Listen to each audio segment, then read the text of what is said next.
ഇത് 108 ഉപനിഷത്ത് ഗ്രന്ഥങ്ങളുടെ സമാഹാരമാണ്.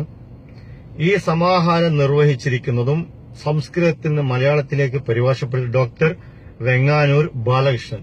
മുഴുവൻ ഉപനിഷത്തുകളും ഇതിലുണ്ട്. നമുക്കറിയാം, ഉപനിഷത്തുകളിൽ ഏറ്റവും പ്രധാനപ്പെട്ട ഉപനിഷത്ത് ഗ്രന്ഥങ്ങൾ എന്ന് പറയുന്നത് 10 ഉപനിഷത്തുകളാണ് 108. അതിന് ദശോപനിഷത്തുകൾ എന്നാണ് പറയുക.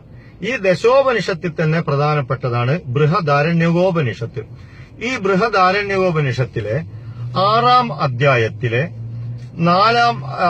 അധ്യായത്തിലെ ബ്രാഹ്മണം 4ാം ബ്രാഹ്മണത്തിലെ 17, 18, 19 ശ്ലോകങ്ങൾ, മന്ത്രങ്ങൾ എന്താണെന്ന് നമുക്ക് നോക്കാം. ഇതിന് ബ്രാഹ്മണം എന്നാണ് പറയുക ഈ മന്ത്രത്തിന്. ഇതിൽ പറയുന്നു, ദമ്പതിമാർ വിവാഹത്തിന് ശേഷം പുത്രി ഉണ്ടാവണമെങ്കിൽ അല്ലെങ്കിൽ പുത്രൻ ഉണ്ടാവണമെങ്കിൽ എന്ത് ചെയ്യണം? അപ്പോ ഗോമാംസം ബൃഹദാരണ്യകോപനിഷത്ത് പ്രകാരം കഴിക്കാമോ, കഴിക്കാൻ പാടില്ലേ? ഇത് ദേവലോകത്തുള്ള കാര്യമല്ല. ഭൂലോകത്ത് ജീവിക്കുന്ന ദമ്പതിമാർക്ക് കുഞ്ഞുണ്ടാവണമെങ്കിൽ ഗോമാംസം കഴിക്കണോ, കഴിക്കണ്ടേ? കഴിച്ചാൽ വല്ല ഗുണവും ഉണ്ടോ? നമുക്ക് നോക്കാം ഈ ഉപനിഷത്ത് എന്ത് പറയുന്നു. ഇതില് 17ാമത്തെ ശ്ലോകത്തിൽ പറയുന്നു, അധയ ഇച്ഛേത് ദുഹിത മേ പണ്ഡിത ജായതേ എന്ന് പറയുന്ന ശ്ലോകാണ്. ഇതിന്റെ അർത്ഥം ഇങ്ങനെയാണ്: പാണ്ഡിത്യവും വിവേകവും നിറഞ്ഞ പുത്രിയുണ്ടാകണമെന്നും ആ പുത്രി 100 കൊല്ലം ജീവിക്കണമെന്നും ആഗ്രഹിക്കുന്നവൻ എള്ളു ചേർത്ത അരി വേവിച്ച് നെയ്യ് കൂട്ടി പുരുഷനും സ്ത്രീയും ഭക്ഷിക്കണം.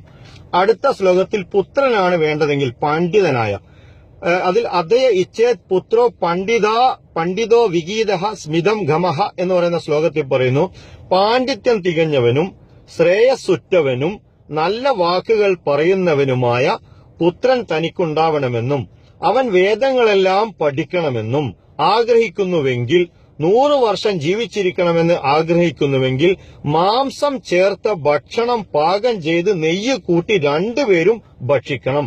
മാംസം ഉക്ഷത്തിന്റെയോ ഋഷഭത്തിന്റെയോ ആകാം. ഋഷഭം എന്ന് പറഞ്ഞാൽ കാളയുടെ മാംസം.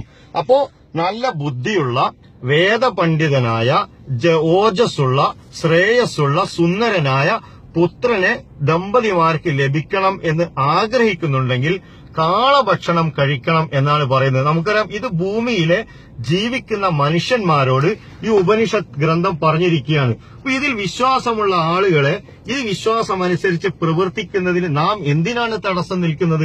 ഇത് ദേവലോകത്തുള്ള ഇന്ദ്രനോടോ വരുണനോടോ മിത്രനോടോ ഒന്നും പറഞ്ഞതല്ല.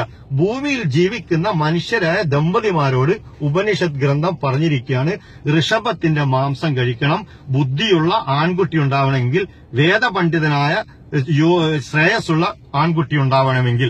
Thank you very much.